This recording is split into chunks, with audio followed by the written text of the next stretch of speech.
I'm Rusty Holden. I'm from Thorium. I'm talking about the Little Lifter, a pilot plant that I designed computationally in the last couple of months. An overview on where we go next because we have to do a little materials testing. This is 40 megawatts. Here's our defining differences. The neutrons converting thorium directly to uranium-233. Also in the pure design, which I have here, we're not producing any plutonium to speak of or any of the other dreaded transuranics, the usual suspects, the contamination issue for thousands of years. With the liquid, the defining difference, no meltdown, no fuel rods, no cooling ponds, and again, no 10,000-year fuel storage problems. Finally, with the liquid fuels, we have the safety situation pretty much in hand. You've seen the fuel dump that has been discussed. This is when the hot fuel drops down into the tanks during the unforeseeable emergency situation. My only improvement on that is to salt the tank that receives the hot fuel with denaturing materials and with dilutants and with neutron absorbers. But we'll get to that in a moment. Here we go. How do we start this thing? I picked a molten salt, sodium beryllium fluoride. I'm using this one because it's inexpensive, readily available, and you don't have to do any isotopic separation. As in the case of lithium, you have to fish out the lithium-6. In this, you don't. There is a penalty. There's a little bit of a neutron cost in the economy here, but I think this is a good salt to look at. It's excellent because it's got a very long liquid range, 350 degrees to 1,500 degrees. That's good. It gives an operating range between 450 and 650, which is good. It doesn't strain the materials. The nice thing also is this is a low power design. I want to test the materials. I want to do it inexpensively. So we got natural convection that we can do with a pool-type reactor design. What's our fuel? This is easy. All we do is we get our coolant, our sodium beryllium fluoride, and we add our fissile to it. In this case, it's pure U-235. We add our fertile, which is our thorium tetrafluoride. And I examined some cases just varying the amount of thorium in the fuel. The good news is this: the more thorium, the better the fuel. Here's the liquid fuel characteristics. Melted around 400 degrees. We can adjust that melting temperature by adding additional fluoride salts so we can have a lower melt. We can do that also with the coolant. We can adjust the melting temperature with relative ease. The fuel is compatible with the coolant because it's made out of the coolant, and it's compatible with the Hastelloy nickel cladding, the material that's absolutely necessary to separate your coolant from your fuel. You don't want to contaminate your coolant because then if you have that possibility, you're not going to be in business ever. In this reactor design, I use the beryllium in the salt as the moderator. So I sidestep having moderator in the molten salt assembly. I don't have graphite sitting in the core. It makes a smaller design. This is the conceptual honeycomb geometry. This is new geometry. The honey is the yellow. That's the coolant coming your way. The blue is the thorium. That's your neutron reflector, your blanket. It's kicking those neutrons back into the core. And the red is the fuel circulating in the Hastelloy lattice. In this chart, we'll say that we're pumping the fuel north, and then the honeycomb, we're looking down on the reactor, and the honey's coming our way. That's our coolant. The reason we have this geometry is for the thermal management. Hastelloy does not conduct heat as well as many of the other more traditional materials do, so I increase the surface area of our cladding so that we achieve a nice result. We have the fuel pumped throughout the lattice. Also, with this lattice design, we have a cover gas in our fuel, and we're pumping that cover gas around. And this is the way we fish out our fission gases. Your fission gases are sort of the parents of many of the fission products, and this is a superior way to clean and condition your fuel during operations, is to manage that gas. And the easiest way to do it is to circulate a cover gas sitting on top. Here's the computational innovation here. This shows you in detail what the hex cell system looks like. The green is the fuel We're pumping it north again. The honey, the yellow, is coming your way. That's the coolant. And your fuel, and the hastaloy is the magenta. It's your cladding that's separating fuel from coolant. We see what the core looks like. We're at 160 centimeters across the hexagonal shape. It's a right hexagonal prism, so it's 160 centimeters tall and 160 centimeters across the shoulders. The openings in the lattice are on 4 centimeter segments. They're there because that's the mean free path of the neutrons in this particular assembly.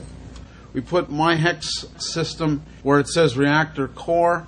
It heats up that chimney full of salt. The salt goes up to the top, visits the heat exchanger, gets cooled, goes back down. That's your primary loop. Your salt is in an endless circle here. And inside of this flask, I call it a thermal reservoir. We have a lot of heat that we store, and the way we fish it out is with the heat exchangers. In the secondary loop, probably a critical CO2 Brayton heat exchange. Whatever the most efficient is, I like the gas because your hardware is a lot smaller and a lot more efficient. I keep my traditional control rods and safety rods, that sort of thing. I keep it there for regulatory reasons. It's good to have traditional control in addition to all the other controls we've designed that are new. But this provides a nice transition from the old to the new, is using the tried and true control. Gives us a good shot at having regulatory success. This is what the neutrons look like in the fuel. Horizontal scale is increasing energy. It goes up to 10 million electron volts. Way down on this end, a tenth or so of electron volt. Tiny electron volts. The green shows you thorium's appetite or affinity for neutrons as a function of energy. And the red shows you affinity by uranium-233 in this case for neutrons. You see, uranium loves those colder, those chilled out or thermal neutrons at a little bit below 1 electron volt. The idea of this thing, what makes it go, is you have to have enough thermalized neutrons to keep that neutron chain reaction going. But also, you want to be able to make as much fuel as you can on the go. So that's why I like a little higher spectrum here, or this is a pretty hard spectrum. And what's going on is we're getting lots of opportunity for the neutrons to be captured by the thorium so that we can get towards a break-even situation of producing as much fissile material as we consume during reactor operations. There are many advantages. Of course, it's great making the fissile right in the core because that's the safest place in the world for fissile because it's protected by radiation shield. What happened with these 3 fuel designs, the one on there is when your reactor is critical. When you go below 1, that means your reactor's fizzled out. The fission products have won the battle, and now you just got a bunch of embers. The more thorium that's in the fuel, the longer it's going to last, the longer it's going to stay above 1. These computations were done without pulling the fission gases out. My next set of computations will be using conditioned fuel to flatten out this chart so that my fuel will be very, very long-lived. Many decades, probably, of fuel. The idea of this is to keep the fuel in the plant, not take it away from the plant. Regulators like that. That's a good idea. The way to do that is condition that fuel. I've talked about the fission gases. You capture them outside the core. The trick is you just pull them out, run them through a cold box, and your fission gases will get stuck in the cold. They'll come out, and then they'll drop down into the fission product solids that are the neutron poisons. This was our performance, the low power test, 10 megawatts. We burned up 141 keys of U-233 in this exercise, and we produced about 102 kilograms of U-233. We have a big fissile load with this thing, 1.6 metric tons. That's high, but that's the price of having a fuel that can be made eternal, being able to work in the harder spectrum rather than the soft or thermalized spectrum. We have 9 tons of thorium in here, and we produced 23 grams of U-232. That's the stuff that shows to the world. It sends out a gamma signal. You can see it from a satellite way out in space, or instruments on a boat or on the ground. It says, there's uranium-233 here. It's hot. If you've tried to run off with it, it's a dead giveaway.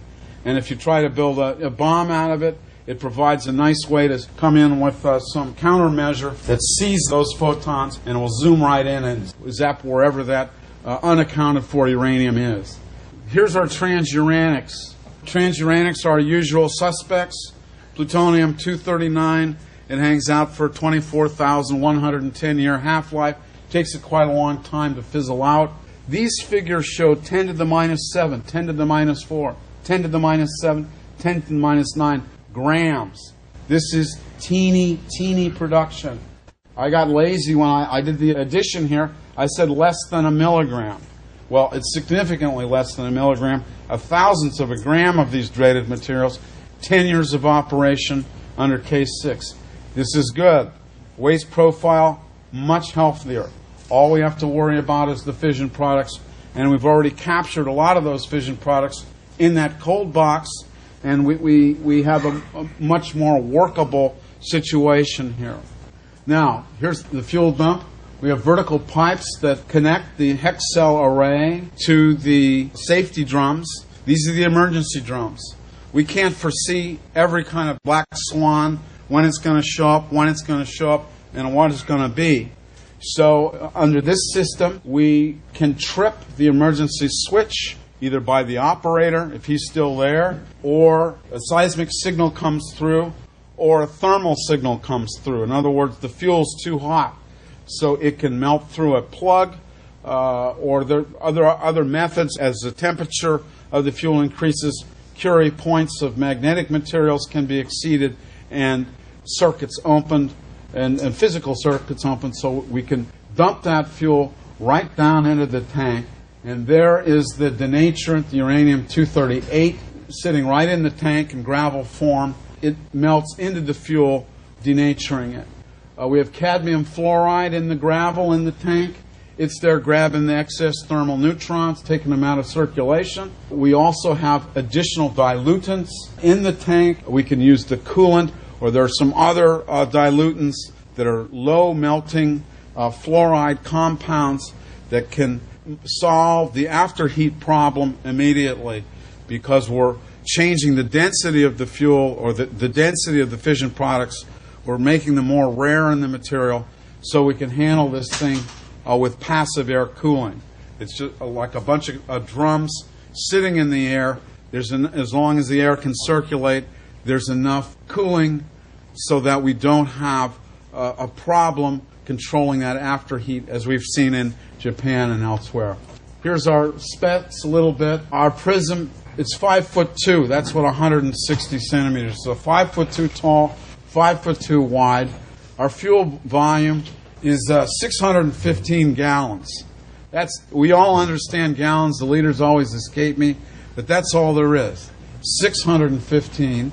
We've got a lot of coolant in this design of mine, because what we're trying to do is make that thermal reservoir, because then you get load following effects, sort of money in the bank with a big hot thermos full of salt. 93,000 liters, that's about 25,000 gallons of hot salt. And then our reflectors are thorium. In this case, it was solid. I got 16 tons of reflector there. The reflector is salted also with a little bit of uranium-238, so that the uranium-233 produced in the reflector is denatured. The advantage of remote fuel handling, this is for the people, the plant workers. They don't have to be exposed to the fuel the way plant workers are today to the fuel. We can pump it around, capture those fission gases during operations remotely. We have the emergency situation of, let's get that fuel cocooned. There it is again. It drops into the drums. We've got the dilutant, denaturant, and we've got our neutron-absorbing materials and gamma shielding right in the drums. We're ready to go. We're prepared for an emergency. The proliferation hardening on this one, that U-232 sends out that signal. So if somebody's tried to run off with it, we can catch them pretty easily. We've got protactinium in the fuel. This is the intermediate between thorium and uranium-233. It sends out a bright gamma cascade. It provides a very strong radiation shield. It's got a 1-month half-life, so there's about a 3-month period where that fuel is gamma hot. In addition, there will be some other fission products in that fuel, and they will also be adding to the radiation shield. So if you can't safeguard your fuel in 3 months, you're not running a good country. Put it that way. For the proliferation community, the guys that are always worried about people running off with the fuel, if there's a problem, we've denatured it. The fuel cannot be weaponized. So here's the trick, is as long as we don't have uranium-238 in the fuel during operations, we're avoiding making the plutonium and the transuranics, which is good. It's being a good steward. But to manage the other side, the dark side, the guys who want to make weapons and stuff, then we've got to contaminate the fuel. My argument is, let's contaminate it only in the emergency situation when we have to, and that provides a much better environmental footprint for this type of nuclear fuel. Also, we have active control features in this thing. I pointed out we have control rods and that sort of thing. This makes it easier on the regulatory community. They see something familiar. Codes exist to manage the regulatory side of things, or the controlling of this thing, using standard neutron absorbers in the reactor area. Again, the fuel quality is managed, conditioned during operations, so we can add that fissile. We can remove the fissile. We can also add and remove the fertile. The nice thing is we can get those fission gases and capture them and keep those fission products out of our fuel. Here's the thank you notes. This goes to my friend Rick Whitman up at PNNL, who's done computational work for me for about 6 years now. We've got it pretty well figured out how to optimize these things. Dr. Birchfield did the review for this speech to make sure I didn't misstate anything. The Department of Energy and PNNL provided the funding for the program. I thank the Alliance for the podium today. And there's just one more thing. Thorium developers, remember we're in a regulated area here, okay, because we make uranium-233. Any thorium developer in the room, make a note, talk to your lawyer about 10 CFR 810. We've got export controls and so forth that come from the proliferation treaties and other international instruments. All you have to do is get permission to do what you're planning to do, and you have to disclose who you're working with. But if you don't do that, if you try to, do it, circumvent it, you might get on the wrong side of the law, and who wants that? I mean, the penalties are 10 years to life. Let's pay attention to that. Thank you very much. I'm Rusty Holden, and it's time for the next speech. Thank you, Rusty.